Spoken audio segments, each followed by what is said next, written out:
What percent of 29 is 3? Whenever I see a sentence like this and it deals with percents, I always try to label what I don't know with a variable. So I'm going to call percent P. So what percent means I don't know P?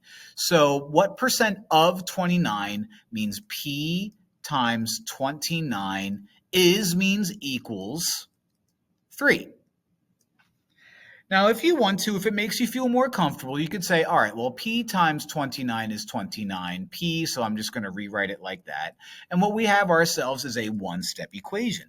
Solve that one-step equation by dividing both sides by 29. Now, what's going to happen here is you're going to get yourself a pretty gross decimal, so let me write out a bunch of decimal points for it. So according to Siri on the old phone, I get 0.1034. Okay. Now, this is not my answer. This is just P. I have to turn this into a percent. The way you turn a decimal into a percent is you multiply it by 100.